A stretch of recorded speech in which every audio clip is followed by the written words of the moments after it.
Good afternoon, everyone. Greetings, everyone. Welcome to all of you. I'm just going to share screen my PowerPoint and see whether we're ready. In the meantime, what I'd like to do while we're doing that, I'd like to start with a warm-up, just to show that you're all with me in today's session. What I want to do is, if I can see, I'm going to see your faces there. I want to do is what you call lean and lunge. Is the first warm-up of our session. And what I want to do is I want you to show on your face in the camera like this. You right, put your both hands, and then you lean and lunge. You lunge is to go forward like this. So you go like this, and you go ha, like this. Ha. That's it. Now the thing is, everybody should do it at the same time. Everybody do this. Now when I say 1, 2, 3, go. Let's all do it at the same time. Ha! Let's say the word ha. Ready? Okay. 1, 2, 3, go. Ha! Okay, good. Again, let's do it again. 1, 2, 3, ha! Very good. Next time, one more time. 1, 2, 3, ha! Good. Now, I want you to do it without a count. Everybody of you will do it at the same time. See, there we are. So whether we can do it, we'll see at the same time, we'll do it. This to test whether we in online, whether we are in the jibe with each other. All right, good. So I'll count first, and the third time I will not count. So I will count first. Everybody will do it.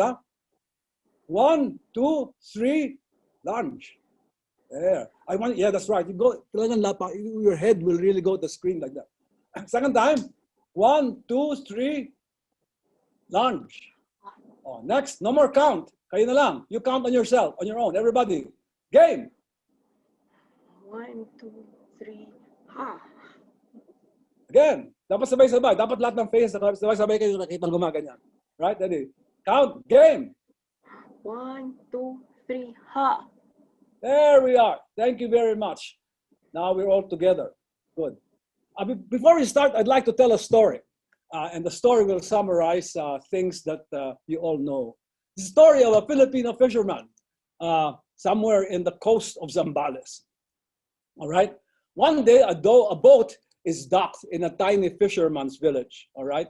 And the fisherman gets out and starts to make a snack. He gets a little fish that he caught and is now cooking it on a, buko, skin of the bao. And so he docks. A tourist wearing expensive sunglasses and a fancy watch walks by and compliments the fisherman on the quality of his fish and asks how long it took him to catch them. Not very long, answers the fisherman. But then why didn't you stay out longer and catch more, asks the tourist. The fisherman explains his small catch is enough to meet his needs and those of his family. The tourist asks, but what do you do with the rest of your time? The fisherman says, well, I sleep late, fish a little, play with my children, and take a siesta with my wife. In the evenings, I go to the village to see my friends, have a few drinks, play the guitar, sing a few songs. I live a full life. The tourist jumps in. I have an MBA, and I can help you. You could start by fishing longer every day. You can then sell the extra fish you catch. With the extra money, you can buy a bigger boat. And after that, asked the fisherman, well, with the extra money, the larger boat will bring you can buy a second boat and a third one, and so on until an entire fleet of trawlers. Instead of selling your fish to a middleman, you can then negotiate directly with the processing plants and maybe even open up your own plant. You can then leave this little village and move to the city. And from there, you can direct your huge new enterprise. How long will that take? Asks the fisherman. 20 or 25 years at most, replies the tourist. And after that, well, my friend, this is when it gets interesting, answers the tourist, laughing. When your business gets really big, you can sell your company's stock to the public and make millions. Millions, really? And after that, asked the fisherman, after that, you will be able to retire, live in a tiny village near the coast, sleep late, play with your children, catch a few fish, have a siesta with your wife, and spend your evenings drinking and playing the guitar with your friends. End of story. Now, that little story is going to teach us many points about happiness that I will talk about today. One is that happiness is for everyone. Whether you're a fisherman or not a fisherman or in between, you have the right and the capacity to be happy. And the second one, all right, is that it is a state of mind. It's what you think. And third, it's a choice. The fisherman chooses to do what he wants to do. And the fourth, it is work. It doesn't take, it is by dedicating yourself to your work, to the fisherman and to the welfare of the family, that the fisherman finds meaning and is happy. 4 themes. So if suddenly we have a brownout and some technical blast kills us, then you know the main points of my speech. And they're all summed up in that story. And that is what I want to do today. So today we're going, what is the session all about? All right, the session all about. All right, the session is all about, we're going to talk about these 4 things. We're going to talk about insights and we're going to talk about some lessons. All right, and the first point we're going to talk about is that happiness is for everyone. And I have 3 points I want to show here. And before that, the next slide is, let us see the next slide. I want to ask you a question and everybody should answer. All right, then the next one, the first one, next one. All right, the next slide. Let me ask you a question. Let me just go, if I can go to the next slide here. There's a survey question that asks people the level of happiness rate of the 4-point scale. All right. Good. This is a question. I want you to answer it in your head. And I will have you answer and raise your hands later on, all right?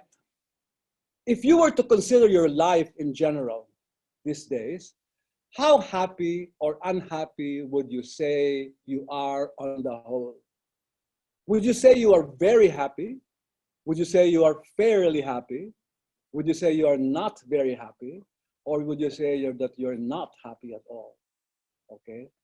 Kung sa Tagalog, kung iisipin nyo sa inyong buhay sa kabuuan sa ngayon, masasabi ba ninyo na kayo ay talagang masaya, medyo masaya, hindi masyadong masaya, o talagang hindi masaya?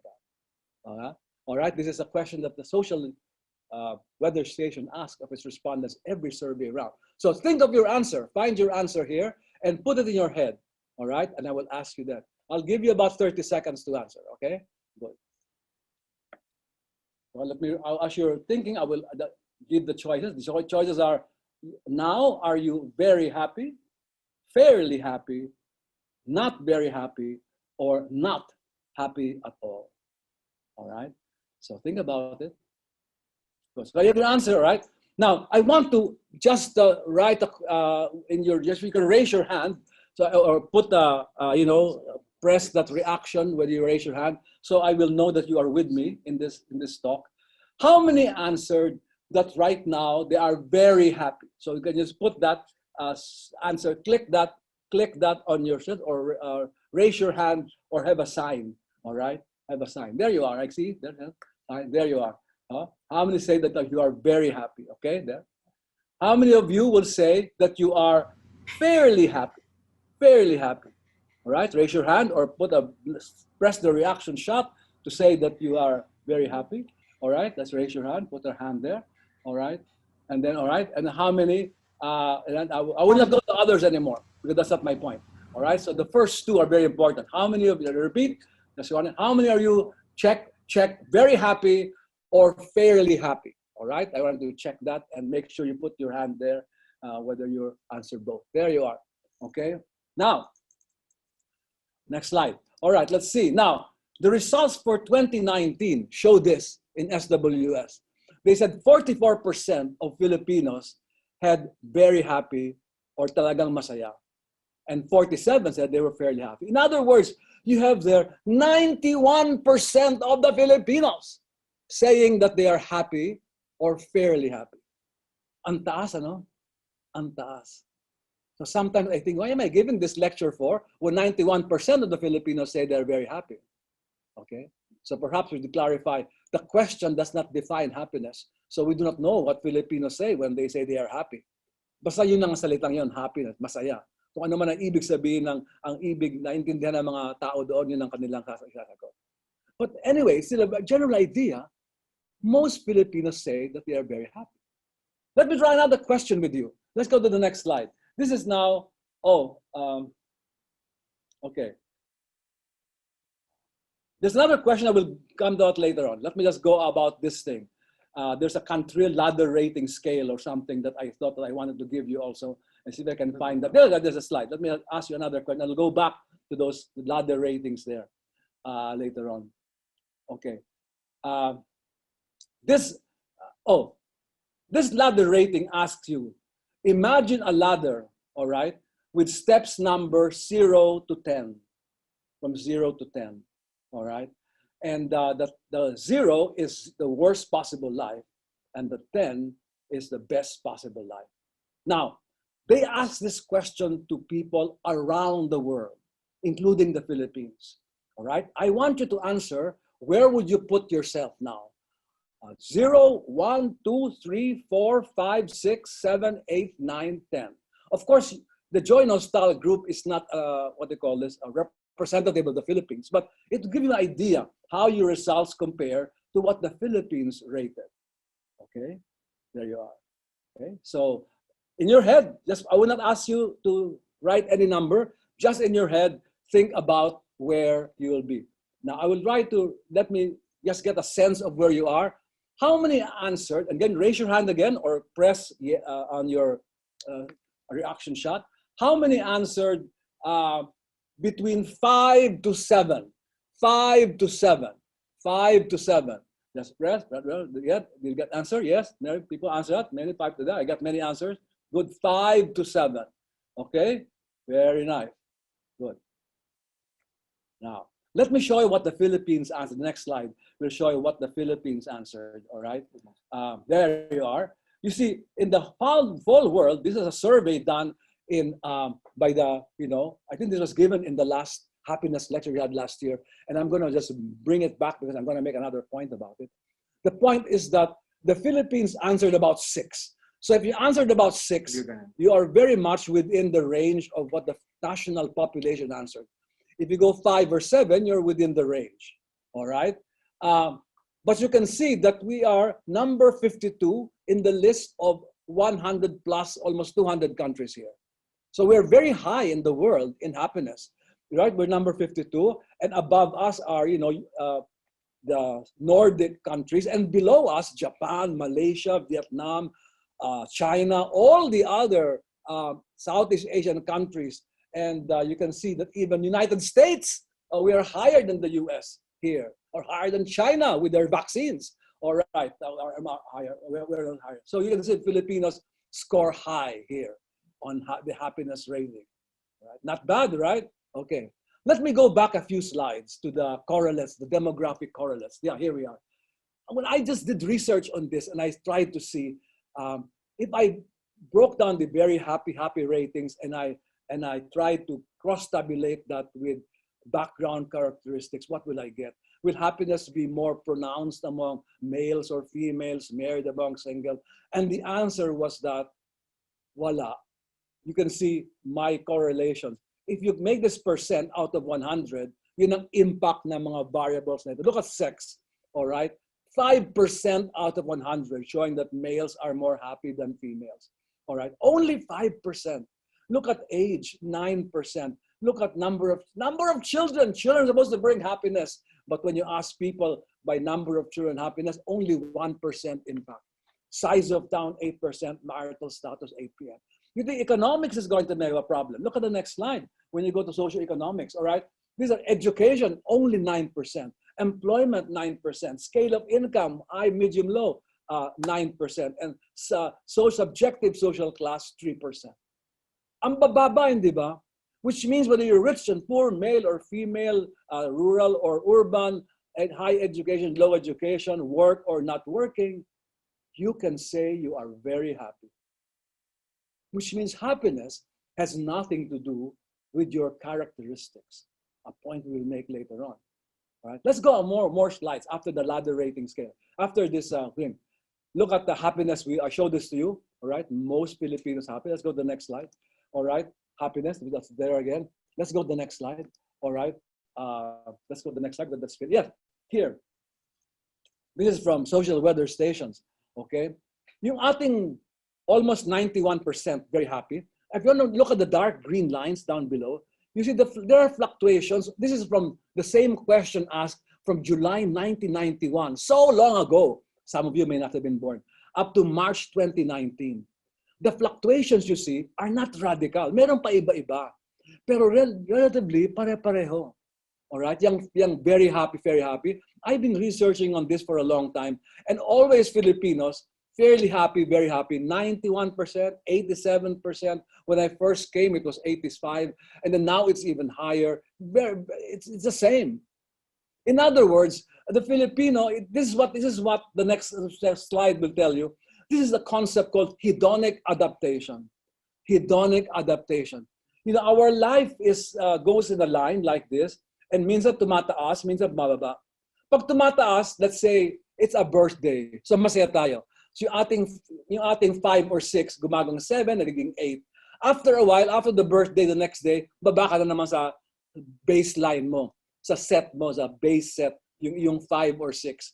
Tapos mamaya, malungkot ka na naman, merong namatay, malungkot ka, bababa na naman yan. After a while, akat na naman sa baseline ka naman. Ang ating buhay, pataas baba, pero bumabalik sa baseline. It's called hedonic adaptation. Parang hedonic treadmill rin ang tawag dyan. You're always running, going up, going down. It's always on the baseline. Yan ang mga findings ng scientists. All right? Now, the thing is that our life should be? Or should we have a higher base rating? All right? Our objective, if I have the next slide, all right, is that we want to have higher rates and consistently higher rates relatively all year round. It's impossible to have 8 every single minute of the day, or 9 or 10 every single minute of the day, all right? That's why we have to embrace pain, we have to embrace hardship, because something will go down.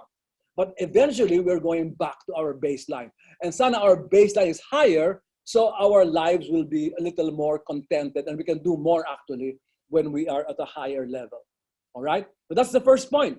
There is no demographic correlate. The happiness ratings are there, but they are relatively constant. And we are trapped in a baseline that we can go up and down. But our wish is that we can go a little higher, okay? And that's our objective. How can we go a little higher than our baseline, your ladder rating? If your ladder rating now is 6, maybe you can go to 7 or 8. So when you go down, you don't go down as far, and you can go back to 8, all right? So that's what our objective is. That's why we want to be happy in that sense. Okay, that's point number 1. Happiness is for everyone. Let's go to point number 2. So I hope are you following me? All right, just click for your applause or something that you're following me, because I'm just talking to a screen here, and maybe you're a mask, so I don't see you very well. Okay, my second point, happiness is not an object, but a state of being. All right, happiness is not an object, but a state of being. And I've done 3 points here, and let's go to the next slide.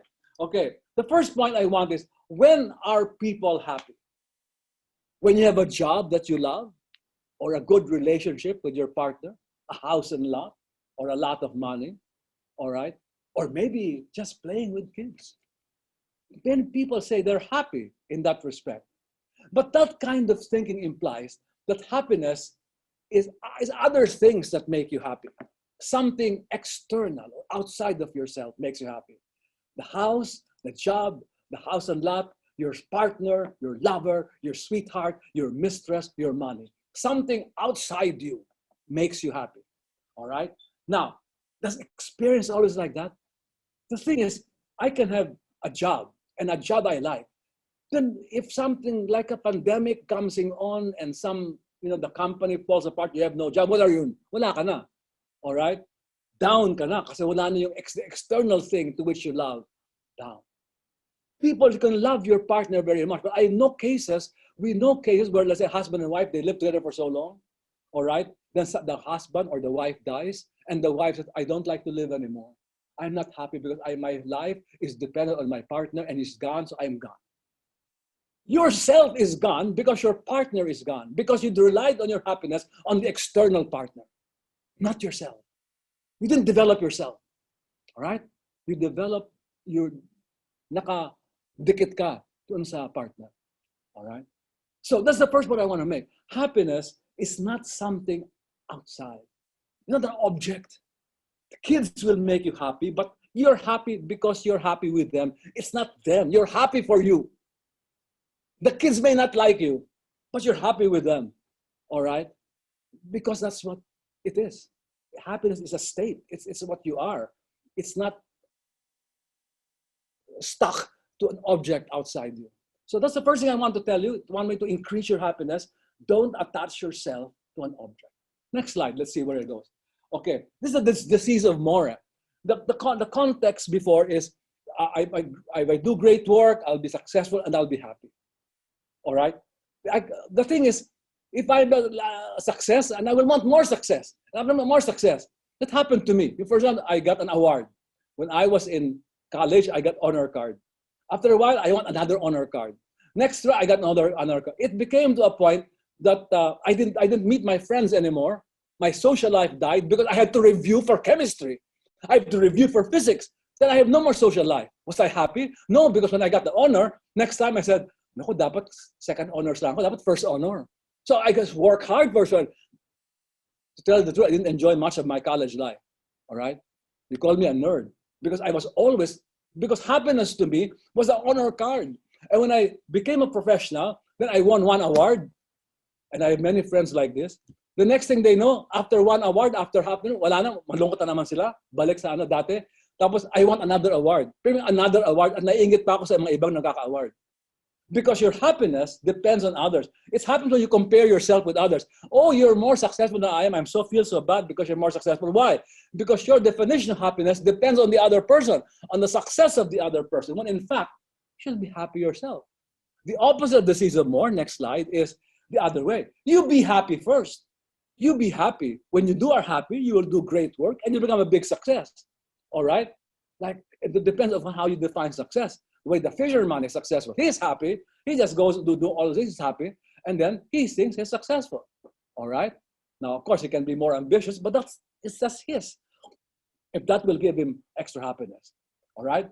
So in other words, we should get away from the disease of more. Next slide. And then we should go to the knowledge of enough. When do we say enough? When do we say, it's okay, I'm good. I don't need that other thing. I am good. All right? So this happens all the time with awards, with money, with all sorts of things. When I gave this lecture before to a big franchise owner, I asked people, if this was, I will do this if we were live, no? But I was live when I gave this first with another company. And the company asked the people, what will make you happy? And no one guy said, he's a franchise owner, pera. Gusto ko lang magkaroon ng pera. Gusto ko lang maraming pera. Okay naman masaya. All right? What he did not know, I didn't want to criticize him in front of everybody. What did he know? He was getting the disease of more. Okay? He was saying that as long as you have money, so his life is always a quest for money. He will forget other things, but just money. He never says, I have enough. Like the fisherman, I think I have enough for my needs. That's all you need.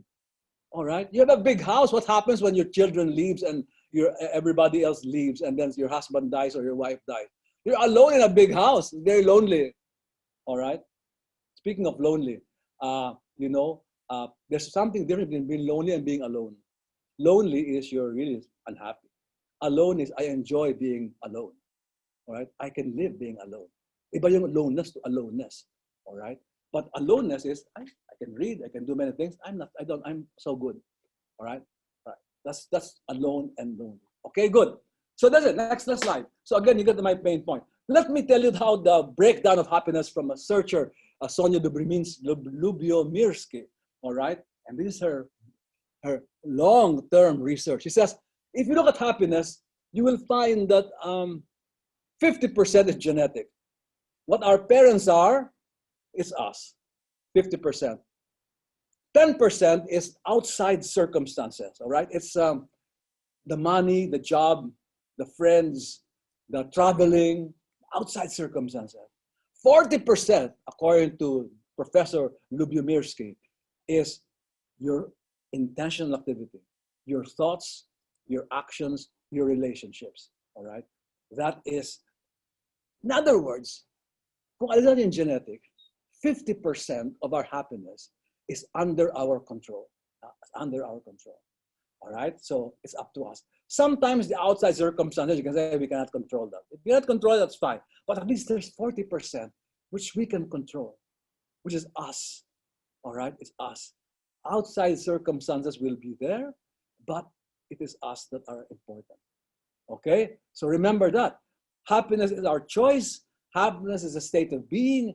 Happiness is inside, and it is mostly our thoughts. So it's important in happiness to have the right thoughts, to have the right actions, to know what you look for in relationships. All right? And that's where a lot of self-improvement work has been, meditation, everything. It's all there. It's all there.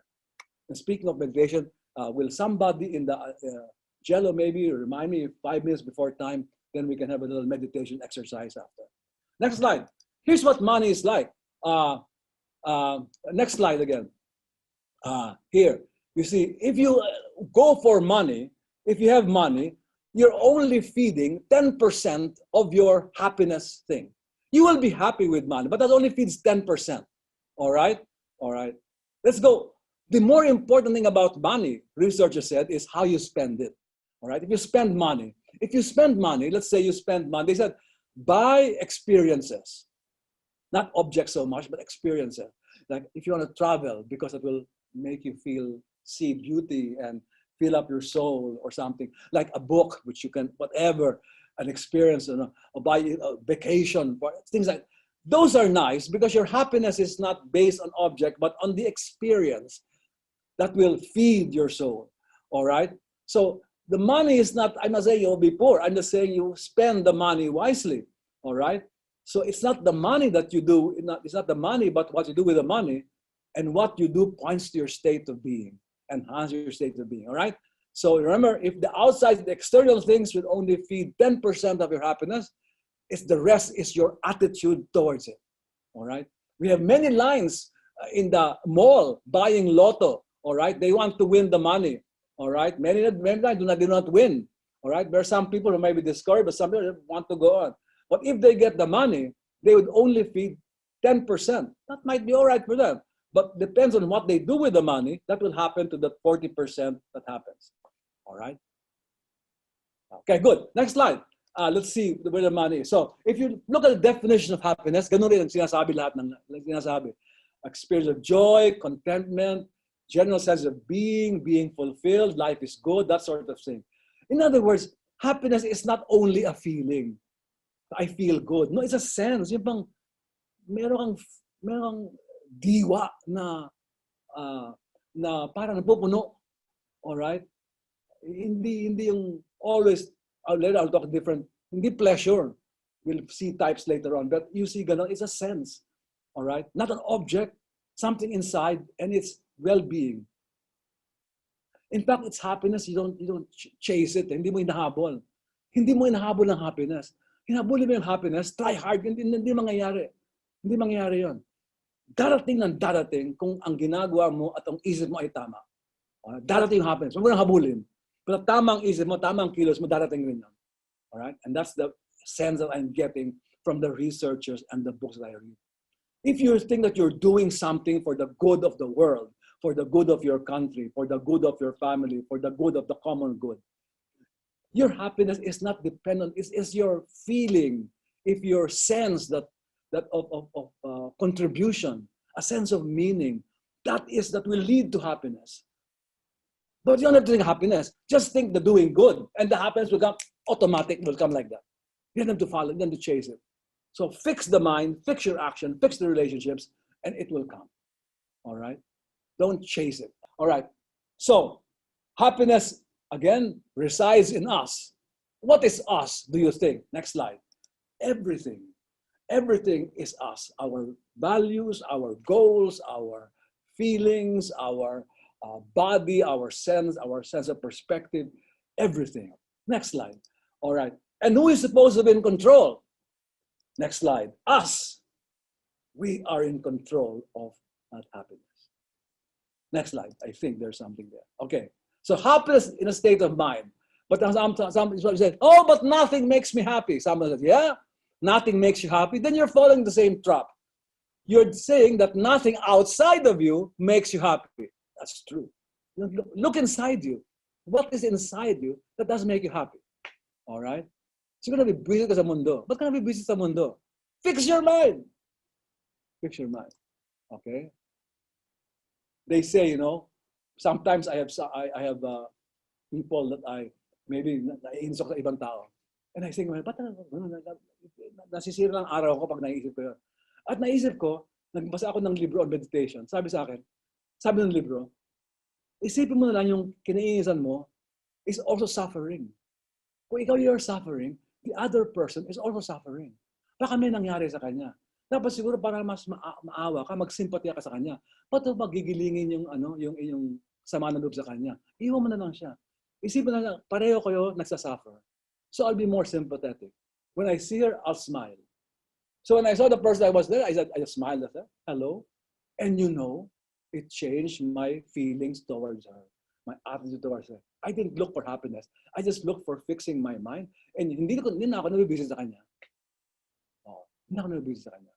Okay? And that's also they talk about extrinsic and intrinsic goals. Okay? What are you working for? Are you just working for money? Are you working for prestige? Are you working for that promotion? That's not bad. Okay? Good to be ambitious. But if it's all extrinsic and there is no intrinsic goal, then happiness is not going to come. All right? What is intrinsic goal? Intrinsic goal is I like this job because I feel I can contribute to something bigger. I like this job because I feel I'm getting better as a person. I like this job because it makes me feel contented with the world. All right. Intrinsic. I like because it's a challenge. Or intrinsic. I like this job. I like this job because I can make the higher pay grade. It's important to think that, but don't make that the object of your happiness. You can strive for it, but don't make that the object. Because if you make it the object, down ka, I'm sure. Down. Many cases happen. Down. So work for intrinsic goal. It's like having a relationship. Why do I want this person to be my lover or my spouse or my boyfriend? All right? Think about it. Look for intrinsic goals, and that relationship is going to last. You can say, I like that my person, maganda siya, pogi siya. It's object, extrinsic. Your happiness depends on the look on the outside. Intrinsic dapat. All right? And don't say, I like because, whatever. Find intrinsic. I like because I can serve, I can share, because we enjoy together, because we can converse. Many things, intrinsic goal. And that way, your relationship will last longer and longer and longer. Whenever you're old and withered and wrinkly and fat and sick, all right? To the dying day, that relationship will stand because it's the internal that guides you both, okay? So the intrinsic and extrinsic goals are very, very important. So look for a job where your intrinsic goals can be happy, okay? I never mind that last one. We'll go on to the next slide. So be happy for you, and it's your choice. With you first. It sounds selfish, but remember the effect is social. But be happy, the choice, and then lalabas yan. Because you cannot be happy unless it's inside you, unless you feel it. And one strategy is gratitude. We'll talk more about later. If you are thankful to people, all right, see, that will make you happy. You're happy for yourself because you're grateful, but that comes out. The feeling of gratitude will come out, will make you want to share more, will make you treat people better, things like this. See? So don't chase happiness. Be happy. Third, three types of happiness. The most important is happiness as purpose. Meaning, I talk about that, no? The next one, passion or engagement, second level. State of flow. You're busy working, you're so busy and engrossed with your work, and it just fills you, challenges you. That's passion, all right? That can bring happiness, all right?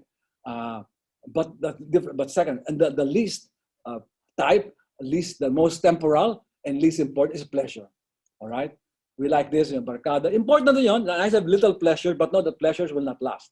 No, it will not last. So either you have to go higher level of happiness to get happiness. But Pleasure is okay. You wanna go out, have beer, that's fine. But remember, after a while, baka mawala. All right, mawala yon. So you have to go for other things to make you happy. All right. So remember that purpose, meaning is the highest. Passion, flow are also very good ways to be happy. Okay, that is from the Sunshine Review. That's their drawing. Okay, let's go next one. Let's know that. So our life can be one big pleasure or many small pleasures. They say you have many small pleasures that will also help to keep your happiness ratings, your own self rating higher as you go on. Okay, next slide. Let's see where we go. I told you about this. Loneliness is when you're missing people.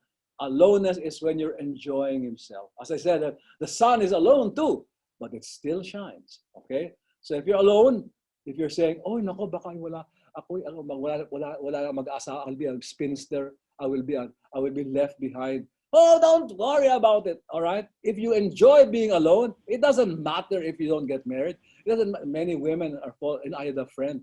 He's a counselor to many of the faculty teachers na nag-aalala kasi tumatanda sila, over 30 na sila, at wala pa silang asawa. All right? And of course, my colleague who was not unmarried, but senior faculty, saying, oh, don't worry, it'll be all right. And the younger faculty will say, I don't know, I have to get married because all my friends and my family expect me. Look, don't pressure yourself. If it turns out that you'll turn alone, you can still enjoy being alone. And it's now the 21st century, and it is quite common. In fact, by the way, many studies have shown that people who live alone in the Philippines have risen over the decades. A very interesting study, but not here. Later on, we can talk more about that. Living alone, all right? That's another very important thing. But it's not so bad if you enjoy yourself. It's fun. You can be happy. Okay, my third point, last point, and the fourth is just practice. But fourth, happiness is a choice. And many of these things I already told you before. And let me go on. Let me start again with the second one. Happiness is intentional. Let me go back to the next slide on the breakdown of happiness. Okay? Yung ating kay Sonja Lubimirski. You see yung 40%? Ang kanyang adjective, intentional activity. Intentional activity, which means it is a choice. We choose to be happy. We choose what kind of relationships we have. We choose what kind of thoughts to think, right? If you go to the next slide, I will break this down even more. Okay, so outside circumstances are important. And then the 40%, the next slide, blue one, that is your thoughts, all right? Very important. So we do not chase happiness. Next slide. I think I have a slide here. Oh, here. Here's some quote I got from the internet. It's always very common. I will not repeat this very more. You can just read what you want. But they always say, there. My favorite is the bottom here. Being happy doesn't mean that everything is perfect. Important, huh? Being happy doesn't mean that everything is perfect. It means that you've decided to look beyond the imperfections. It means that you've decided, it's like my friend, all right? Buwisit sa buhay ko kung makikita ko siya. Pero when I decide to look about the imperfection, okay na, I am quite all right. All right? So, and this means if it's not perfect, then we must have a way to deal with the imperfection, with the bumps and the forks of life. All right, so that's what's important. All right, so nothing will make you happy until you choose to be happy. So we have to choose to be happy. All right, choose to be happy. Okay, it's like even the church. I go to church to make happy. Why are you happy? Is the church is the object? No, you're happy because you're happy. You are talking to God. You're happy about conversing. You're happy about being in church. It's not so much the object. It's you. It's what you get. It's your choice. It's what if it gives you a feeling of contentment. That's it. But it's you feeling that. All right. That's why sometimes I understand why there are some religions that do not like Catholics because we worship statues now and something like this. But okay, I accept that culture. Some people's religions don't need statues. But okay, that's okay for us. As long as you know that the object is not the source of our happiness. It brings us happiness, but it's not the object, it's us. It's our choice, our choosing to do that. Okay, that's very important. Why is praying the rosary together, family? Is the rosary? No, it's about when we're praying the rosary together with family, we feel a sense of togetherness. That's so meaningful. It's not the rosary. The rosary is just a means to get there, but it's not the source of the happiness. The happiness comes from our being together, right? The larger purpose of life. All right, so think about it. It gives you perspective lang. I'm not downing everything. I'm just saying putting things in perspective because it's a choice. All right, you can't say water is sort of many things. Okay, I'll come back to that later on. It's very important for even for employers to think about this. What can employers do to make people happy? It's not external, but maybe the external can be something that will create the experience of happiness in employee. Okay, and you can't force people because it's not a choice. The next slide is about, he has this movie in '87 called Fatal Attraction. I don't know if you saw it. If you haven't seen it, it's one of very, very popular movie. But it happens that the woman likes a man and stalks the man, all right? He stalks the man until the man gets very, very upset and there's big, big conflict until almost murder is there. But stalking, fatal attraction is a very good example of where you chase happiness. The woman says, I will only find happiness in that man who is successful, who is rich, and follows her everywhere, all right? Until the man says, I don't like, avoids, all right? It's the case if you're trying too hard. Maraming ganyan mga boyfriend or girlfriend, ayaw na sa kanila, pero sige pa ng sige, trying hard and trying hard. The thing is, because the object of happiness is there, all right? It's you. Why are you trying? It must be comes from you. All right. So fatal attraction is something that stalking is a good example of how chasing happiness will not work. It's like this, maganda yung butterfly. The more you chase it, the more it will elude you. But if you turn your attention to other things, the butterfly will come and sit quietly on your shoulder. Okay? Sometimes it's just like that. All right? Kaya gusto ko yung strategy ng ibang mga girl na, hindi kita papansinan. Alright? May ganyan, pero can you manipulate it? But that's the same thing, di ba? I want to pay attention to you. Alright? And then you will come. Alright? But the idea of trying very hard is something that we should try to think about because you are chasing happiness. Because once you get it, you will find that you want to drop it after a while. Alright? So, again, object chasing is all part of the happiness routine. And that generally, therefore, we can say that happiness is a reaction to situations, all right? And there are many quotes here. Happiness depends on ourselves. There is nothing good or bad, but thinking makes it so. So many things is our attitude towards things. That's very important here. So again, if you have thoughts that are negative and pulling you down, your job is to fix those thoughts, all right? And nothing good or bad, but thinking makes it so, said William Shakespeare.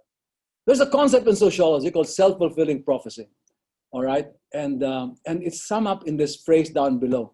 If you believe that something is real, it will become real, all right? It's like, when we were small, and people say, alam mo, may aswang sa taas ng bahay, madilim, umakyat dyan, all right? May momo. And for a long time, I believe in momo. I believe that if I go up the stairs of my house and there's going to be a witch or a momo or a capre will be there. All right? But there was no momo. But I believe there's momo. So because I believe there's momo, the momo is real. And I act like there's momo. I get frightened. I'm afraid of the dark. It took me a long time to get out, to be comfortable in the dark. All right? But before that, I believe that in the dark place, there's momo. And many kids grow up being afraid of the dark, but they think there's momo, there's aswang, there's somebody there. That's self-fulfilling prophecy. And in our life, we have self-fulfilling prophecy. If you believe something is real, even though it's false, you will think it is real. All right? So it's very good to be aware. A solution, then be aware. Know what is real and not real. Have a sense to know what it is. That's where fake information and fake news thrives, diba? They use fake information because if people believe it as real, then it is real. All right? And fake news wins. Fake news wins because of self-fulfilling prophecy. So think about that. And so you can become more critical. Tama ba yan o hindi? All right? So it's very good to be aware of what is real and not real, or what is gray. Okay? So that's it. It's like children and teachers. If your mother says you look like a horse, you will think you look like a horse because you believe your mother and you believe what your mother says. All right. Okay, I don't think any mother would say China is not a horse. Okay. Unless your mother is a horse. Unless we're talking about horse family. Okay. But other than that, it's not. Or even teachers, sabi, oy, bobo ka. Ang laki na impact nun, ha? That student, ay, bobo siguro. Sabi ng teacher ko, bobo ako. Because if you believe something is real, it's going to be real. Better to encourage people. Better to say, hey, challenge them. And people will be more confident about it. No? So there you are. Self-fulfilling prophecy. Very important for happiness. All right. Happiness is work. Intentional activity. It doesn't come automatically. We have to find working areas. All right. And I will give you a few things here. But here's how intentional activity, how we can fix our thoughts, how we can fix our actions, how we can fix our relationships. All right. There are many, many ways. And this is not our session. And maybe you can find ways. There are many ways around, and many you suggest. Some are very easy, like what I will suggest to you later on. But let's go to the first one, the ways to happiness. These are now, I found a slide or article. These are 26 strategies for a happy life. All of this have been found by scientists to contribute to happiness. Okay? You see, if you read all of that, you see, no materialism, be grateful, gratitude is there. Meditate is there. Have goals, very important. Remember the goals, intrinsic goals. Make happy choice. Stop overthinking. Yung wala din imperfection. Stop being perfect. Stop being perfect. All right? And many parents want their kids to be perfect. Ay, second honor ka lang, dapat first honor. Silver medal, dapat gold medal. Ang laki ng pressure sa bata. All right? They want their kids to be perfect, perfect, perfect, and then post on Facebook. My child, my son, my daughter, his little. All right? Minsan naawa ko sa mga bata. Anyway, so be mindful, write journals, act happy. Maraming, forgive, very important. Your enemies, forgive. Very hard to do. You can forgive, but not forget, but you can forgive. All right, good. So anyway, 26 strategies for a happy life. I will not go to each one of them, but just to tell you that there's a lot of things we can do just to be happy. If I want to summarize this, let's go to the next slide. We can summarize this, but in the COVID era, sorry, let me just go into this COVID thing. Kasi maraming life lessons on COVID during lockdown. And I found out that the things that people suggest to make COVID living more bearable are the same things that we suggest to be happy. For instance, they will say, go easy on yourself, all right? Accept it as if you chose it. Accept the pain, embrace it. Go easy on yourself. See, parang it makes your life more relaxed, more detached, more things, all right? It says good food improves mood, all right? So enjoy the food. Do work you enjoy. Di ba lahat yan, mga sinabi ko na, appreciate what you have, give back, generosity. Objects will not make you happy. Stop consuming, start creating. Make the best of your time, read books. All of this, accept it as if you choose it. Sinabi ko na kanina. Those are the same things that we do to make us happy. So one way to survive during the COVID era is simply to work on your happiness. And then things become a little easier to take. Or you're in lockdown so much, your kids are, what can we do? All right, how can we fix ourselves? How do we make this life more enjoyable when it's so difficult? So let us find different ways. So life lessons. And again, many of them are free and can be done easily. Okay, let me summarize again the next slide, some of the suggestions that will, here, before that. I showed this to you earlier, but I want to throw out all these lines that use the stripes that you see there. You see all this slide? These researchers were trying to correlate happiness with all sorts of things, all right? Not that happiness can be an object, but what conditions make people happy? And they have all these colors, and each color represents, like the dark blue here is economic. Maliit lang kita, maliit na economic. Social support is the highest in the Philippines, this green. All right, then health, and then freedom. Itong purple, malaki yan, pero the purple is what they call in statistics unexplained variance. What that means, yung mga factors na hindi na-explain ng mga factors na binigay nila. Itong mga factors na binigay nila, dystopia they call it, hindi kasama, hindi na lang. In other words, mayroong portion doon na hindi nila ma-explain sa Philippines ano yung happy. Napakalaga.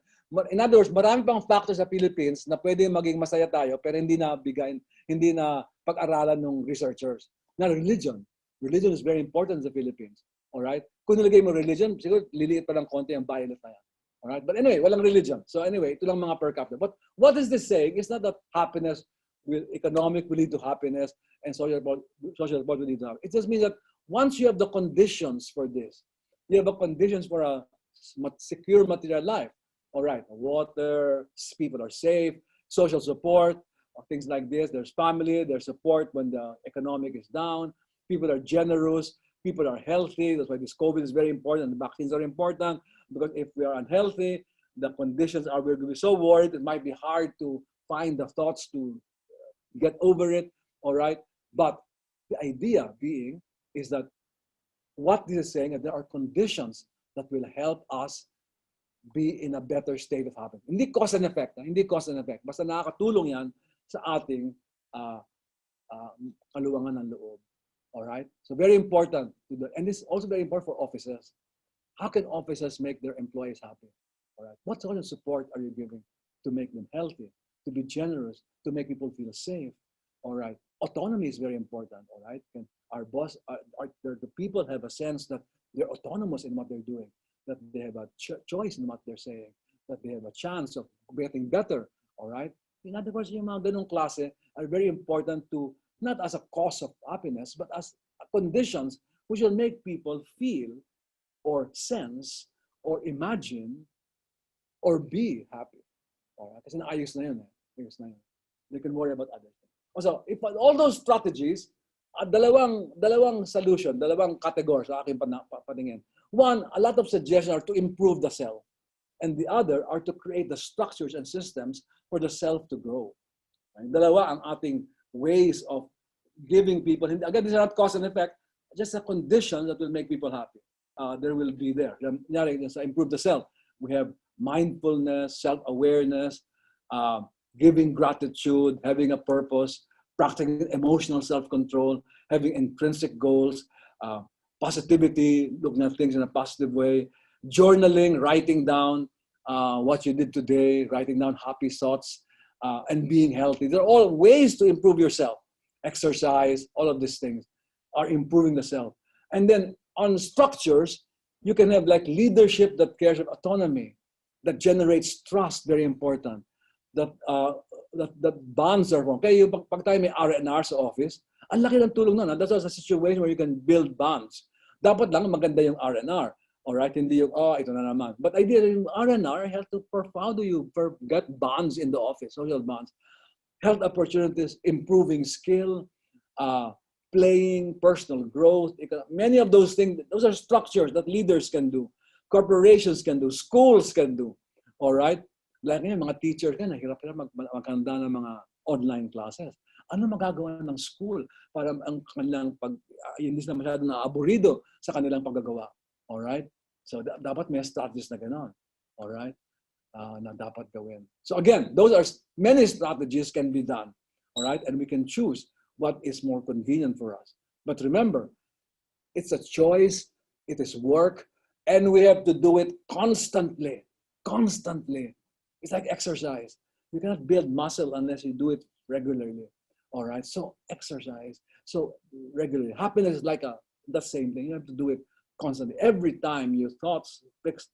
And meditation is good because when you improve with meditation, your mind expands and you're in a better shape to face the difficulties of life. How do you measure happiness? Okay. How do you know you're getting better than again, happiness cannot be measured really, but if you want to measure the gain in your life to make yourself happy, here's a way I put measure in quotation marks because then you cannot measure it really. But I want to see it, I want you to look at the either here, the gap and the gain. Okay. You look at your idea, your goal. All right, your goal. You can visualize the start and you can look at your goal, the ideal goal. Okay. But you can measure your goal in the either you are from your ideal. Like let's say you're in a position right now in your company. And what's your ideal? All right. Baka mataas. And we are asked to have big goals in life. In fact, we should have big goals in life. The purpose of your being should be something that you can attain on earth, actually. Maganda yung goal na yan. It's never ending. Yun ang goal. That's the best goal to have because you keep working. Because once you get a goal, nakuha mo na, tapos na yan, wala na yan. Hanap ka na ng iba. Buto yung mga long-term goal. I want to be a better person. When will that stop? It will never stop. You get to better and better and better. Okay. Now, if you want to measure how you're doing to become a better person, you can say the goal, where I am now, and my ideal, whatever that is. But ang laki-laki ng gap noon between myself and the ideal. Ang suggestion ng researchers, look at again yung goal. I only measure myself where I am from where I was before when I began. Last week, last month, where I was. Saan ako ngayon? When I began 2 years ago, saan ako ngayon? Mas madaling mag-measure ng status mo pag ganang measurement mo. Don't measure yourself in terms of an ideal, but measure yourself in what you have done before. All right? So even when you evaluate employees, nung unang pumasok ka, ganito ka. Ngayon, ganito ka na. May improvement ka na, o baka maliit lang, baka malaki lang. Pero mas realistic yon kasi yung ideal, ang hirap-hirap, mata mo talaga yun eh. Alright? So I think evaluation systems should be evaluating based not on some ideal, but on some prior work from the start to now. Alright? Even children, they don't, what grade did you get? Oh, you got now 80, noon 75. Magaling, hindi ka honor, pero you're improved. Alright? Kung pinaka 100, saan nga pupunta yung bata? Wala na, ma-frustrate lang yun. Alright? So again, it's just a matter of measuring where you want to go. So measure from the start, what happened before to now, rather than from now to the future. Make the past your source of comparison rather than the future. Okay, that's one way to measure it. Less stressful way. Another way, very simple, the next slide, is somebody was suggesting this. Never rely on externals for your happiness. All right? Ask yourself, am I relying on something or someone to make me happy? We talked about this already. You want the answer to be no. It's very difficult to be completely saying no. But just to say, I am happy. All right? Life is too short for personal suffering to put in our happiness in other people's hands. All right? Even na sa mga doktor, many people are saying, you should have a say in your treatment, in your how you're getting cured, how you are getting well, what kind of, you should deserve to know that. You can't put yourself always in the hands of the doctor because the doctor is science. And science is always based on probability. It's based on haka-haka rin yan. Informed, of course, but it's never perfect. So it's important that you interact with the physician or the healthcare worker. So they also know what's going on and you will feel better in your cure. So in other words, one way to measure happiness is, am I relying on outside to make me happy, or am I happy just as it is? Or can I just work it out myself so I'll be happy? Okay? So the state of mind, entirely within your control. It's not anybody's control. Don't let anybody control your happiness because they can't do it. Or they can help you provide conditions to be happy, but it is your choice to be happy. Parents can only provide the conditions to make children feel better, have a good sense of themselves. All right? I can give you opportunities to do that. But it is not me. Eventually, it's their choice. So that's why many parents come, ang dami ko nang binigay sa'yo, wala kang pasalamat. The gratitude does not come from forcing. All right? You never expect that to happen. They can say thank you, but they will not mean it. Wala rin mangyari sa'yo. All right? So more important to think about that. Are the kids happy on their own? Are the kids choosing their happiness, not the happiness based on pleasing their parents? Because you are not the object of happiness. They are the ones who are supposed to be happy. They have the ones to learn to be happy. Okay? So again, our happiness is not dependent on other person, but on us. All right? You have a fight with your husband or your wife. All right? You can blame the husband, you can blame the wife, but really it's your reaction that makes it worse or not. Better to look back, find out what it realistically, be sober, think about it, because blame. Understand more than blame. Be aware. Things like this. Okay, good. Next one. I think we're done. Now, I'd like to summarize all of this in terms of this Japanese concept of Ikigai. The Ikigai concept is very interesting for me because it kind of puts together many things about it, the purpose for being. Why are we here? And we know that's very important. The highest source of happiness, diba? Purpose and meaning. And according to the Japanese concept of Ikigai, it's based on 4 things. What you love, what the world needs, what you're good at, what can be paid for. And you can put this together as passion, mission, profession, or vocation. And what I'd like to know here is, I will not explain this so much. You can see this in the PowerPoint, and you can look at it on the internet, and there are videos on it. But what I'd like you to do now, before we end, is to think for yourself. What do you think is my reason for being? What is your Ikigai? What is the purpose of your living? All right? All right. So what is the purpose of life? Okay. This is for your own. And later on, I'm going to show you something. The card is the next. I don't know what's going to be next. The sequence here. What I like to do, maybe if you want, I can send this to Jello. I like to have like a card that you can fold, and then you put this on your bedside in the morning, okay? And then so every time you wake up or in your office, you get a reminder of what is it that what's all of this for, okay? And down below is a chart. It says, what's your Ikigai? And you write it down there. If I were, I'd like to have the best version of myself ever, all right? My ultimate goal is to be the best version of myself ever. All my skills, things like that, many talents, whatever it is, it gets better and better, all right? Things like that. So that can be your Ikigai. So every time in the morning you wake up, you put it there you put it this one, you put it there in the small card, and then you can say, it reminds you of this large, everything will fall into that purpose of being. So all the little things that you're doing has connected to a larger thing, okay? So very, very important to do that. So I think this is one takeaway from this lecture is because it's a choice, because we can't chase it, because it's not an object, because we have to work at it. One way is to fix our minds to know what is the purpose of our life. And if you're young, even more important. Even if you're older, even if you're older, you think, even if you think you have 10 years to live, you still have what is the purpose? What am I to do if I have to live about 10, 15, 20, 25 years? What do I have to do if the doctor said I have 5 years to live? What should I be depressed, or what is the purpose of my life? I hope that when that happens and the doctor says, hey, Ricky, you have 5 years to live, I hope that I will not be depressed. And I hope I will still think about what can I do in the next 5 years that will make me happy. That is the life that I want.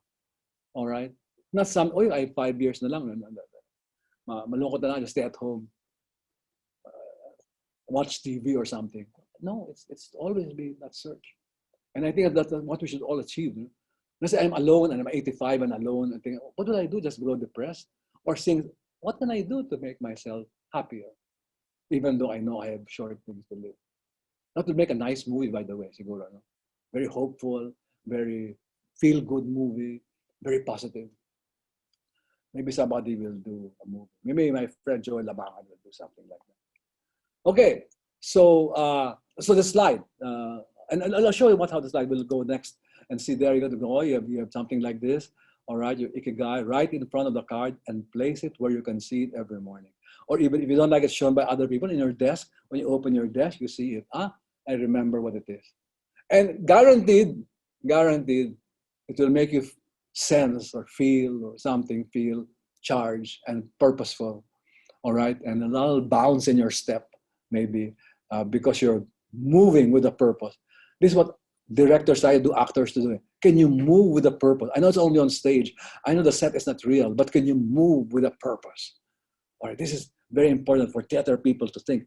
And this is, in real life, is important. And one way we can move with purpose is to know what purpose we're moving in. Many actors learn this in rehearsals. They have to find out, what is the purpose of life of this character? What is this character thinking and doing? There's many discussions on that between director and actor. What is the purpose of this character? Because the actor has to embody and walk with that purpose. You don't walk the same way each play. Each play is different depending on the character. Anyway, so it's the same thing with life. What is the purpose of life?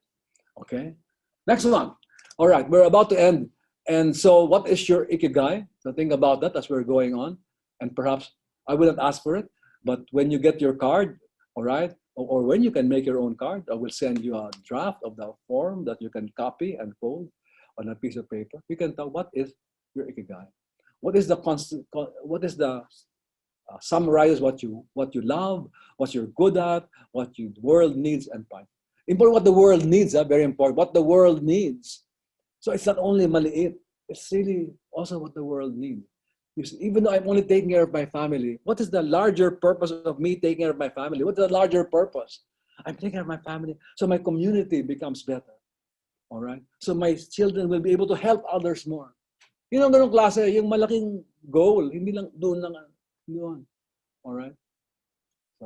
So those are the important things. See the bigger purpose of your life. Okay. And if there are many purposes, but one will be enough for a while that you can know. All right. Remember, not on object, but on yourself. All right. Next one. Okay. I will conclude now here, and I will conclude the kind of a basic meditation pattern. I'd like everybody of us to meditate. I've learned this many years ago, and I've given workshops on this, but I only want one meditation. We'll take about 3 minutes, maybe it will take. And here's what we'll do. I sit down very comfortably where you are, like I am sitting down. Okay, be comfortably. And I want first, and it has to be kind of your back should be straight, not slouched like this, but kind of stop.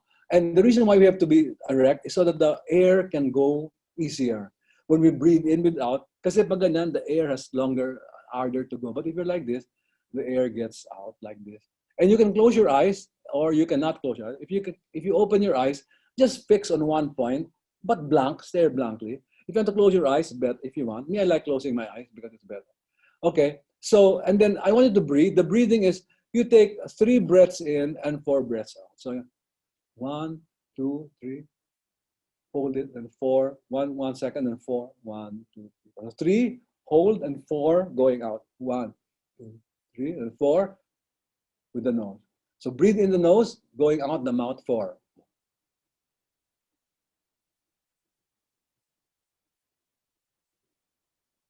Let's all do that about several times, about 3 times. Get used to the breathing because dapat yan mag-automatic na as we go on, right?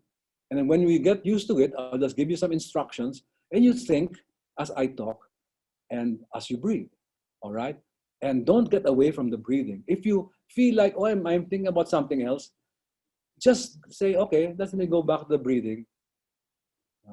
In concentration talaga ito.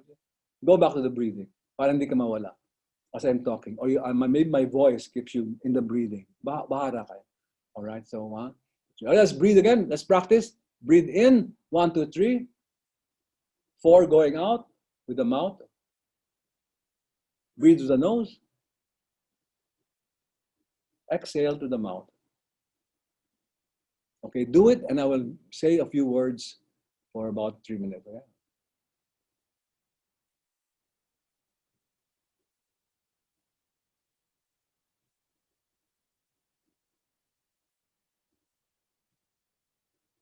Okay, I want you to think about your home and your community, the place where you live, and the place where you lived before. And I want you to think about 3 things that you are grateful for, that you are thankful for in your home. Maybe you just say thank you, whatever. Maybe I want to thank you to the person who cooked my breakfast today. Thank you to the person who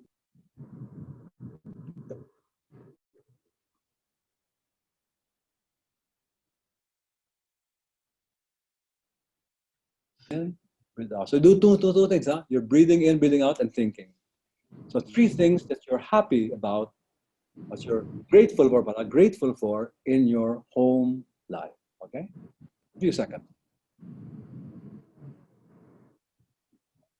Breathe in.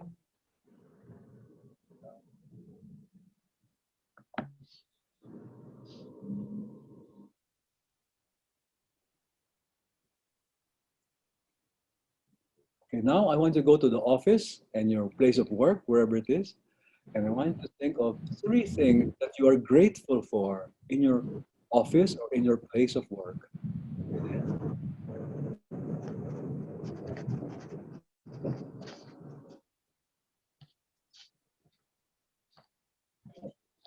Breathe in, breathe out, exhale.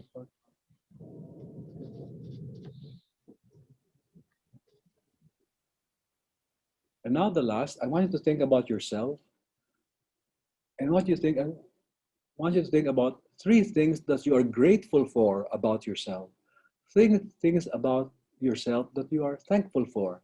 Maybe it's your talent, maybe it's your smile, maybe it's your appearance, maybe it's your taste, maybe it's your healthy appetite, maybe your sense of humor, maybe making people laugh, you're generous, whatever it is. Just think about three things that makes you grateful about yourself. All right, let's go. Breathe in.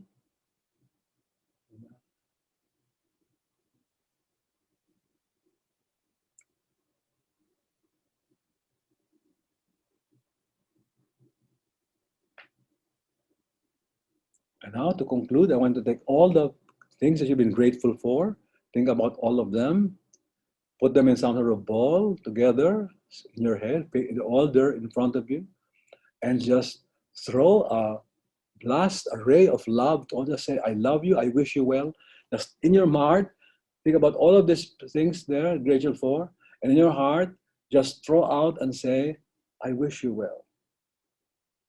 I wish you well. I love you. I wish you well. Breathe in, breathe out.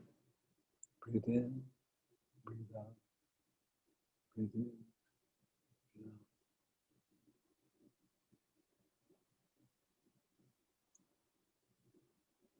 out. 5, 4, 3, 2, 1. Slowly open your eyes and there.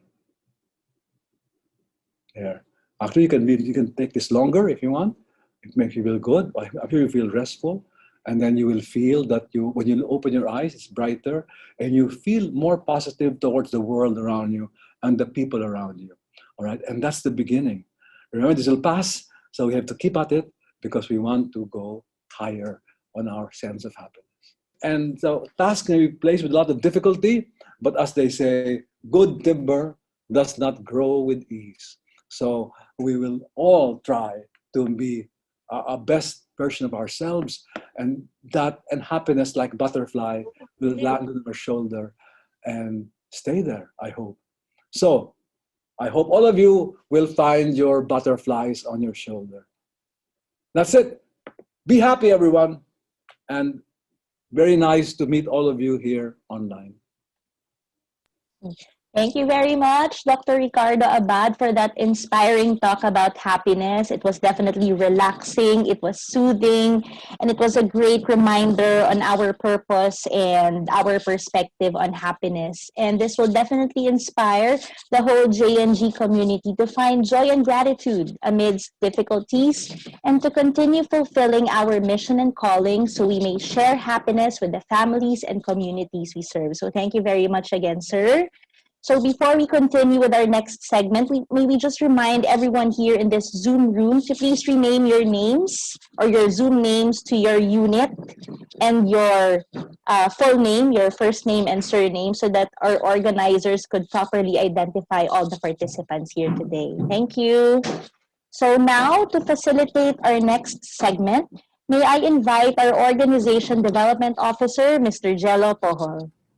Thank you, Ms. Laurice. Good afternoon, everyone. Good afternoon, Doc Ricky. Doc, thank you so much for your talk.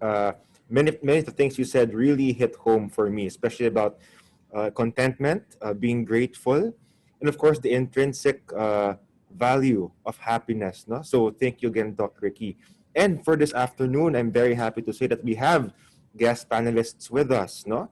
So Doc Ricky, our panelists, will ask questions to further deepen the discussion. And of course, for our viewers, our attendees here, please feel free to write or type your comments in our chat box as well. So, for our first panelist, we have with us a very good friend here of Joy-Nostalg. She's spoken and spent many Wednesdays with us.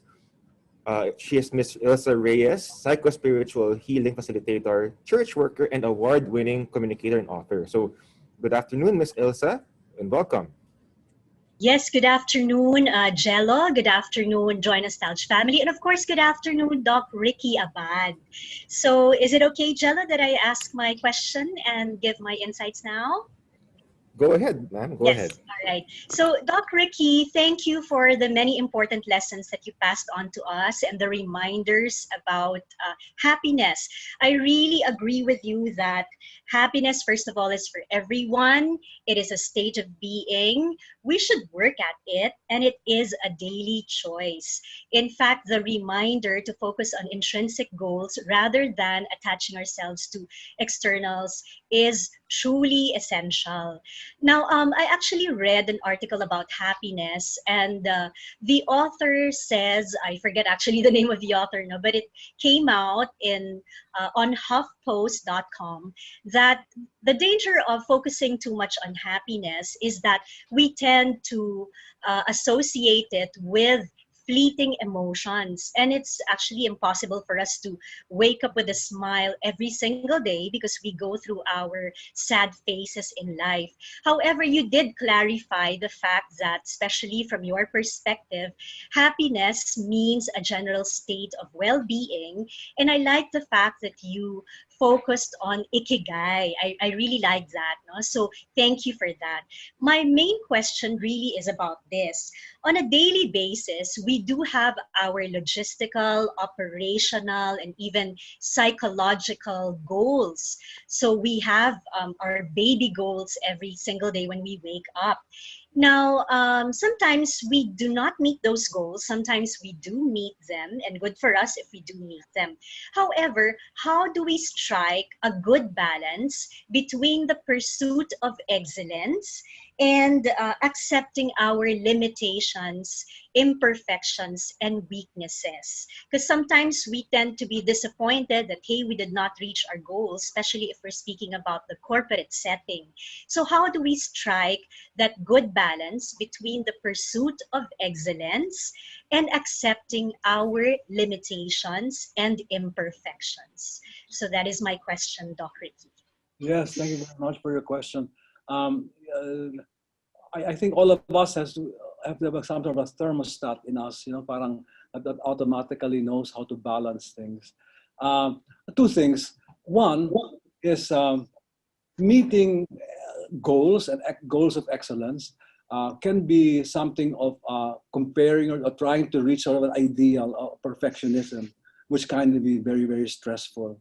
I think perhaps it might be better to think about, sort of in the Zen sense, lowering expectations a bit, all right? Lowering expectations without suffering excellence, all right? In other words, one way to see it is say, will it in the long run be unhelpful for the company if we keep driving people to excellence to the point that they don't enjoy their work anymore? So in the long run, I think focusing on that kind of driving towards excellence is going to be a failure. It's gonna have a crash landing on you, so to speak. All right. So that what happens is that it's better to lay back and to be self-aware of that. Hey, it's enough for today. Maybe tomorrow we'll do another thing. But compared to what we did yesterday, we have done well. And that is my culture now. We've done well in terms of what we did 2 days ago, but we're still at that thing. But perhaps if we do more now, it's not going to yield any more results. Better is to be content what we have, and then work at it another time. So I think that's the thing. I think it's one way is not to drive people to perfection, but to know that when things are relatively okay, that it can be postponed, or things are relatively okay, and that we are okay. All right, and that people are not going to fall apart because we keep pushing them. I think that's it. And I think that is sort of my role as a teacher. I want the students to be excellent, but I don't think I can push them that much. I think so. Maybe I'll find another strategy where we can get this done. Maybe I'll find another way to be excellent in something else, but maybe another form of excellence. Or maybe say, you've done well now, maybe we can phone another class, another session. Would you like another session? Then we can work more. So it's something like this. The teacher has to have a sense na when to stop pushing, all right? Because if you push more, the students will not learn anymore. Fatigue will come in, all right? So I think that's the idea. It is to be sensitive enough to thermostat to be able to know when is enough. That requires self-awareness. aware of the leader and the students that, hey, I think this is enough. It's like a person who grieves. If I grieve, somebody dies, I grieve. But if after 5, 7 years I'm still grieving, should we know that we know you miss, but is it too much? Maybe there's enough. What's the thermostat? So yung ganong klase, it requires the answer is not, there's no formula, but there's only a guide. The guide is know when it is enough. Know when you have to change gears, all right? And know when to postpone. Yeah. May I just have a follow-up question, and then Yes. I'll stop already. Yeah, but my question, I guess, is the opposite of it, because we could also tend to be complacent. So how do we guard against complacency? Yes, that's the thing. You balance between lowering expectation and raising standards. All right. So that's the idea. So how do you do that? That's a management question. It's also a teacher question. How do I get these people how do I raise their expectations? Inspiration. All right. You challenge them. You bring a challenge, and you say, we cannot do this now, but I will challenge you to do it like tomorrow, to do something else.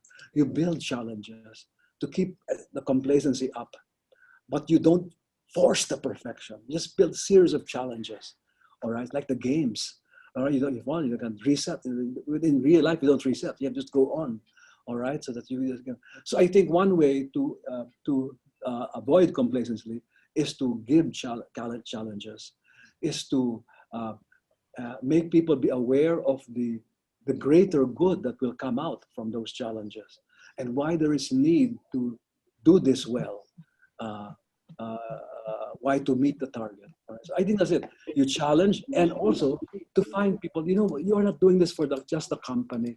You're not only doing this for me at the boss. You're doing this for yourself. You're doing this for a larger goal, larger community. So the challenge is not simply the challenge to be better, but the challenge to serve more. That's the kind of challenge we need, all right? That's what keep people complacent. People are complacent because they don't see purpose in what they're doing. They don't see what the meaning of this is. But if you are a good leader, you say, I care for you, so I will not drive you, but help me. Let us work on this together to reach this goal and to contribute more, to help more people. I think I think and you will have to find your own way as leaders.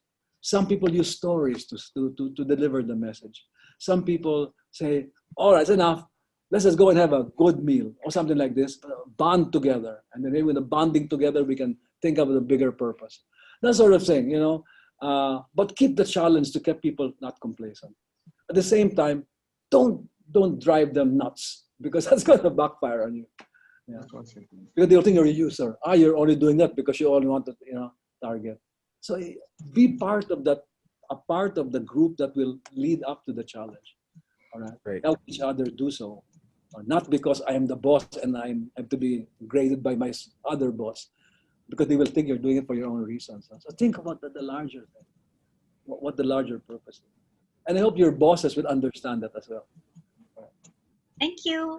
Thank you. Thank you, Ms. Ilsa, and thank you, Doc Ricky, for that. What a very fruitful, insightful exchange. Thank you so much, Ms. Ilsa. Thank Our you. next panelist is the Chief Executive Officer of the Joy-Nostalg Foundation, Mr. Terence Ang. Morning, Sir Good afternoon, Sir Terence. Hi, hello to everyone. I hope everyone picked up a lot from Doc Ricky's discussion.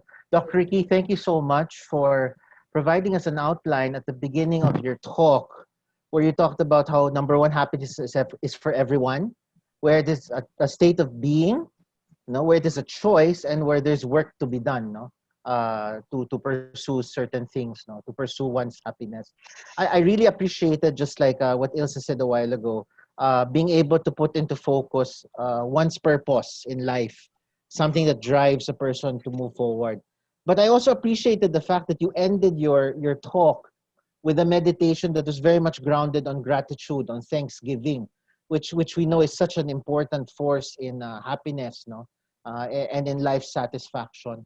I guess as an ordinary lay person, I'm trying to look at everything you've discussed because it's so rich. There's so much to be drawn from it.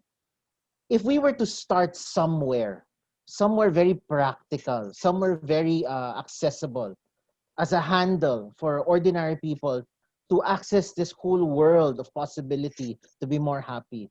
Would you say it is through gratitude, the meditation you did at the end, or perhaps you have a practical tip in relation to that maybe all of us here could have as a handle, no, for our own personal growth and happiness?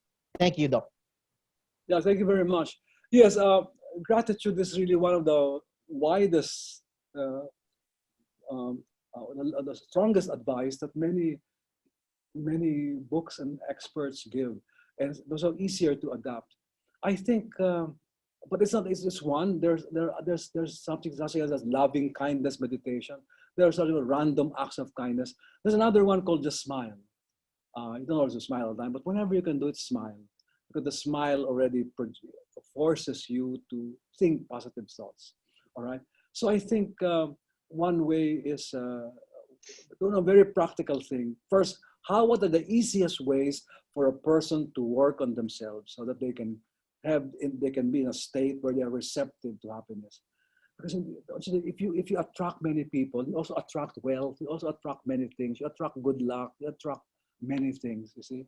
But it's not that you're after them, but it automatically comes, like those butterflies that come to your shoulder. So I think on a practical level, what are the very important things? One, smile, but don't force it. Of course, you don't be like, but there are many ways. One is just be thankful, even though you're walking out there, thankful. I thank for the sun and the wind and the flowers. I thank you for, forever. You can thank God, you can thank many things, many things you can thank. That's one thing. Be in the habit. Say thank you, even just to people that you work with everything. Thank you to the guard out downstairs. The idea is that gives you a sense of connection with others as well. All right, and people are not how do you call this? Hindi na nagasawa sa pasalamat. Hindi na nagasawa. All right, so thank you and smile and if you have more time, if you have a room in the company or a place where people need to be quiet and they can have meditation, or a big field, a grassy field, or even just where you can, any place where you can just have quiet moments for everybody. In the midst of work, it's always good to have quiet moments where there's one meditation that's that's just sit down and let the thoughts come and go. Yun lang. It's like a flushing of the mind. Just sit down, breathe. A thought comes, let it pass. A thought comes, let it pass. A thought. 5 minutes of that, lunch break, and you feel refreshed, mentally refreshed after that. And because a lot of the pressures don't stay there. A lot of the pressures will just go out for a while. A deadline, not time to think about it. 5 minutes. I won't think about deadline, think of work. And then when you come back to it, you feel more charged. You feel more doing so. So those are the things. I think practical. There are many things you can do. Smiling, gratitude, moments of quiet, I think are good. And of course, there are many little pleasures.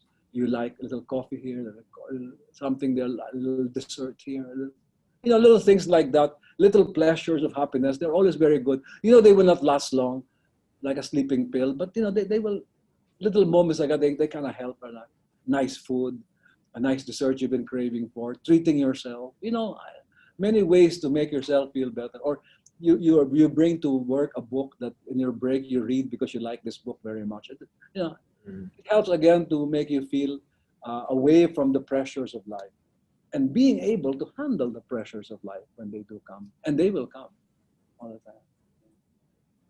Yeah, Thank those you. are some things. Yeah. Thank you for that, Doc Ricky. And siguro before the next panelist speaks, gusto ko lang balikan, no, isang mahalagang punto na sinabi nyo kanina. Happiness is a choice, no? It's a decision. Even this last set of inputs you shared, no, a person has to make that choice to do those even very simple things, no, and that amidst any challenges or difficulties, it's still a choice, no, to find meaning, to find purpose, to find happiness. So again, thank you very much, Doc Ricky, for reinforcing that these are things that we as ordinary people are invited and challenged to pursue. Thank you, Pa. Anybody can do that, rich Thank or you, poor, wherever you are. That's why it's for everyone. Yeah. Thank you, Dr. Ricky. Thank you, Sir Terence, for the very insightful exchange. No? And now we go to our next panelist. She's the Training and Development Head from the EDU, Miss Chrissy Victoriano. Hi, Miss Gracie. Good afternoon. Welcome. Afternoon. Hi, everybody. So, Doc, my question would be with relation to happiness being a choice. Given that you said that happiness is a choice, how important is being mindful of oneself and mindful of the organization's well-being connected with happiness? Yeah. Actually, being mindful helps make better choices. Yeah, I think. So if you are mindful, kasi many things, you are not so bothered by little feelings. Naalis you become less subjective in your decisions. Mas sober ka, mas malamig, mas being able to accept things, being able to listen more. All right, this is what's very good in conflict. Just listen, because you're so used, you get all the pressures of life, and it's already past, and you're a little bit more relaxed, so that when you meet people, when you choose to act, you are acting more soberly, more balanced, more calm, like the Buddhist priests. They're so calm. Because they spend a lifetime of meditation. But if you talk to them, parang nothing will bother them, things like this. But I don't believe I'm Buddhist because ang mahirap na sa Buddhist, sabi ng question nga ni Isa kanina, na you might become too complacent. You're always there. So dapat ibabalance mo yun ng acceptance with a certain ambition and growth and sense of growth. Dapat meron kang ganung klase na I can turn to this but as a weapon, as a charge, to charge myself. But mindfulness is a very good technique to make better choices, actually, because if you make a choice, you are more aware of many things. You're not only aware of your own feeling, but aware of the others. You're listening. You're aware of consequences. You're aware of many things that happen in the work that can bear on that decision. So there's a very strong connection between the two. And I know for many people who are writers and creative actors, mindfulness helps them to write and clarify their thoughts better so they can write and they can teach. And me, I'm experimenting on ways in which mindfulness can help acting so that people can make better choice when they act, all right, when they perform on stage. So there's a very strong connection between mindfulness and better choices, yeah. Thank you. Yeah, Thank you for that. Thank you, Miss Gracie, and thank you, Doc, Ricky. We have actually two more panelists. No? We have Luis Aquias, General Accounting Officer from the Property Development Unit. Hi, Ms. Luis. Good afternoon. Thank you po for that insightful talk. So, actually, yung question ko kasi was asked already by Sir Terence. Pero there's one thing pa na, have you ever experienced to be happy and sad at the same time? And how do you deal with it? Yes, I cannot recall one now, but I think there's a concept that many scholars talk about, emotional diversity. I think your previous lecture last year also, I think, hinted at that idea. The idea is that to be able to have a rich emotional life and to be able to make better choices, we should really experience many types of feelings, all right? Types of feelings. So that it's not only happy, sad, but different degrees of happiness, different degrees of sadness, differently. So it's very difficult. So that when they clash and they meet, then it's easier to disentangle, easier to accept, and easier to accept life. Can one feel happy and sad at the same time? I'm not sure.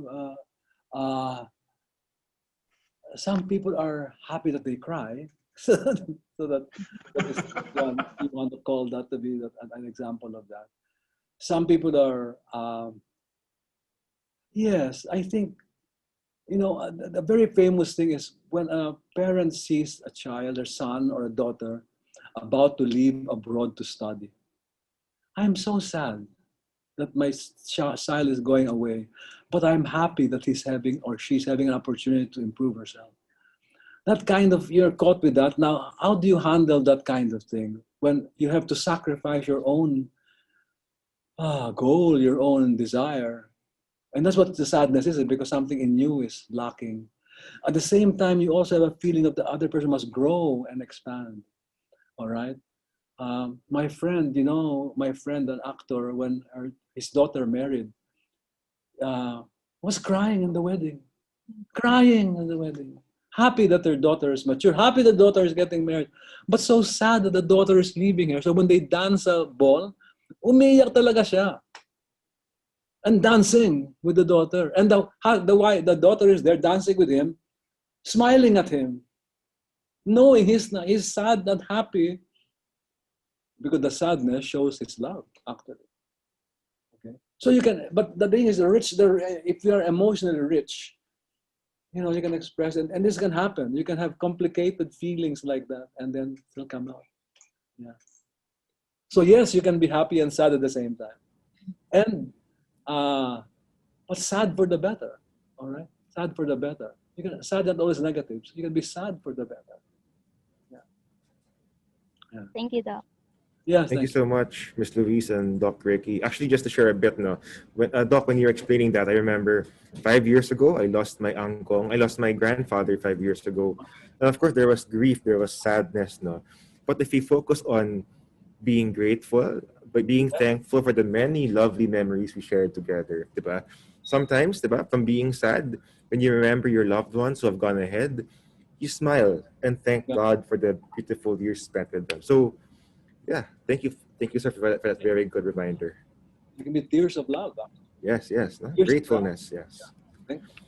And our last panelist is the chef de partie from the hotel, from the HDU, Chef Rafael Vivar. Good afternoon, sir. Good afternoon. Yeah, I really enjoyed the topic today. Parang it's so timely. Opo, but basically, I was able to, in a nutshell,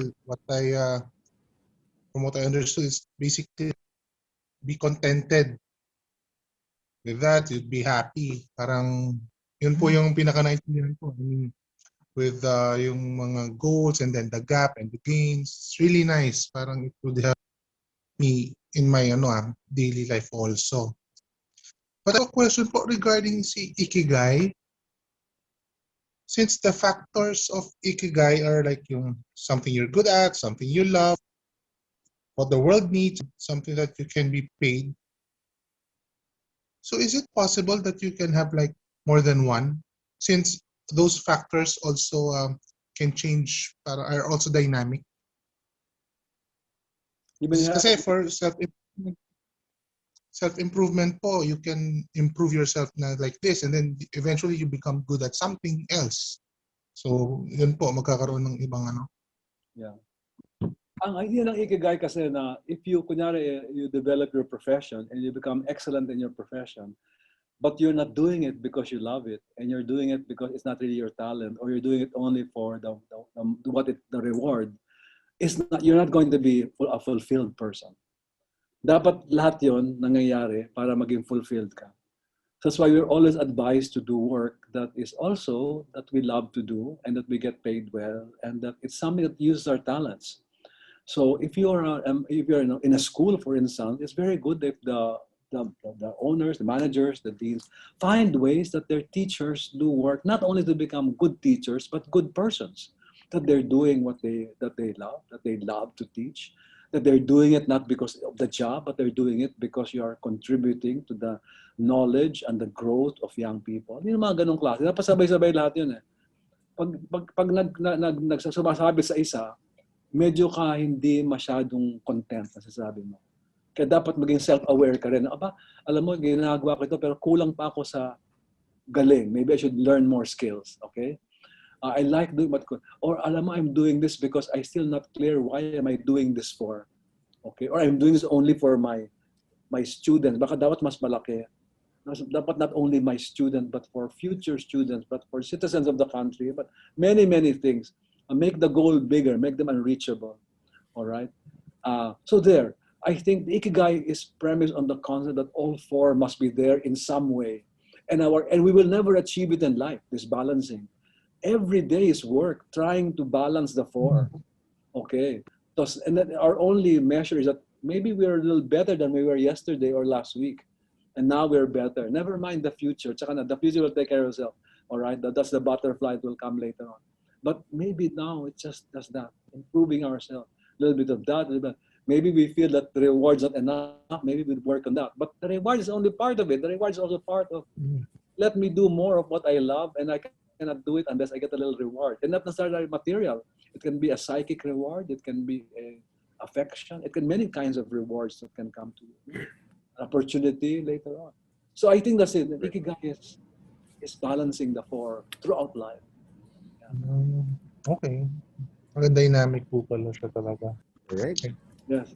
Thank you very much. It's very Thank interesting. you, Sir Raf. And thank you, Dr. Ricky. And Sir, Dr. Ricky, we have a question here from our Group Executive Officer, Mr. Jun Nang. What's one simple wisdom that can be shared to a person who does not understand nor accept happiness as a choice and feels the frustrations of life's miseries? Can you ask, are you happy? You just ask that. And then conversation. I think the idea is get the person to be more aware. Just to be open up. So maybe a simple question like, are you happy? No. Or something like, smile. You cannot smile? Why is it hard for you to smile? Maybe it's, I think it's the idea of opening up, of being able to be more aware of things that something bothering you. And getting to know that if something is bothering that person, it's because of himself. It's a choice kasi.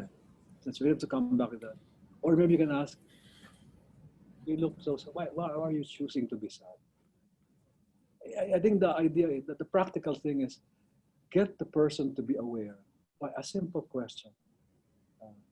You look so sad. Why? Get the point of conversing that the person realizes that what the person is doing is a choice that he has made. All right, and if you can undo the choice, then things will be a little different. Yeah. So I guess because many people are like that, feel the pressure so much of the outside, the 10% outside forcing on that person, pressure of job, pressure of family, pressure of all of that. So the first thing is to make him realize that you're outside of you. What is if you cannot control it, then don't control it. Right. Just relax. We cannot do anything anyway. If the COVID, what can we do? We can do as much as we can, but there's a point. That's why at some point the COVID, people are suggesting it's there. Perhaps the way to do is just let it go, let it accept, and do things that will make you cope with it, transcend with it.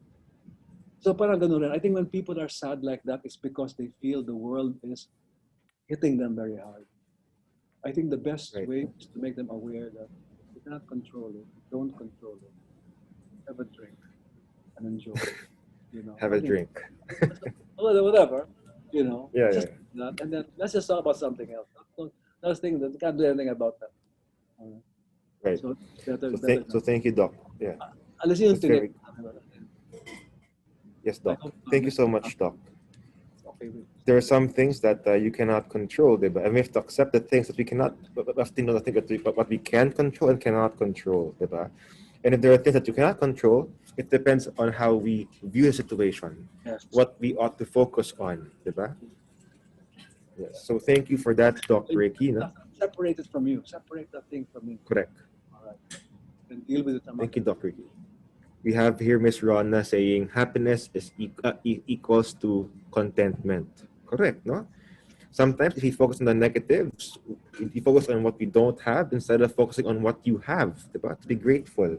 So thank you. Somebody was saying, yes, remember the lottery. In life, from the beginning of the earth up to now, almost 115 million have died and will never see the sunset and never see their children and their grandchildren. But we're still alive now. In the whole humankind, history of humankind, we are still lucky now. So be grateful.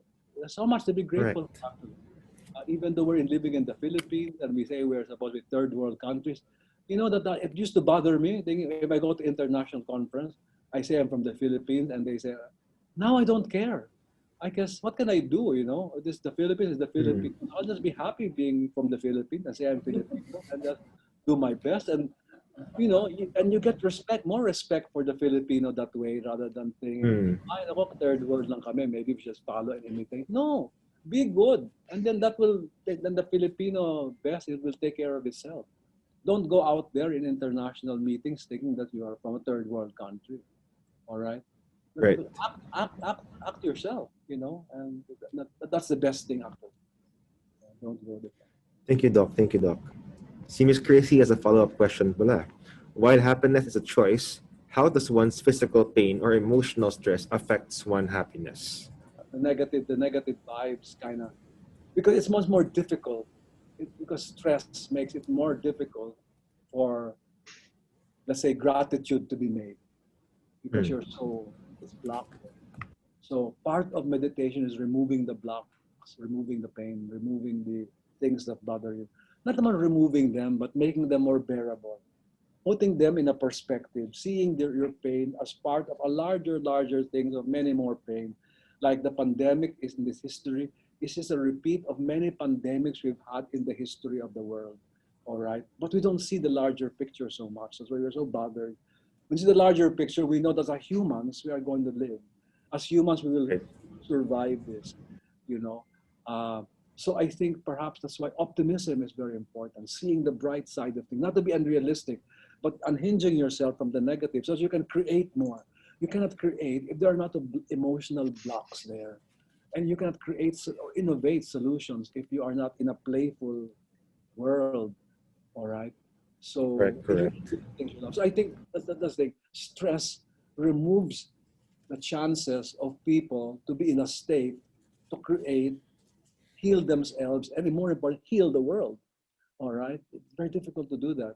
So I think that's why meditation is a way of, as I said, the pain is going to be there. How do we live without pain and still not collapse? All right. Right. So I think that's the best thing. You know, so I am poor. So how can I be better? But how can I improve myself at the same time? Not let this poverty bring me down so much that I cannot move. So that's the very important notion there. Balance the complacency with the growth. Thank you, Doc Ricky. Well, I want to end by reading this comment here by Sir Daniel. Happiness is a key also for a positive life. Kaya, happy lang tayo palagi. Of course, no? Always stay happy, stay positive, and always choose to be happy, no? Even if the situation is dark, no? There's always something to be grateful, to be happy about. So once again, thank you to all our panelists. Thank you for those who commented and asked questions. And of course, thank you, Doc Ricky, for being with us this afternoon. Now, Doc Ricky, before you go, we'd like to present to you, or as a way of saying thank you for the time and effort of imparting your knowledge and expertise to us, please accept the certificate of appreciation.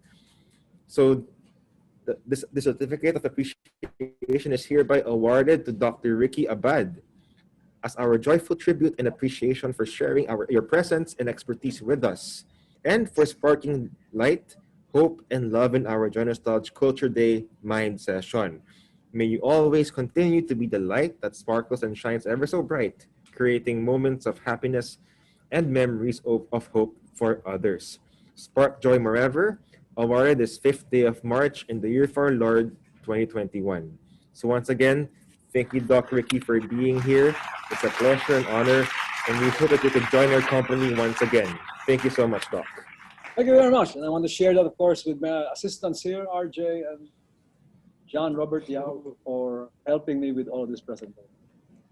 Thank you very much, Dr. Thank you very much. Abad. Thank you very much.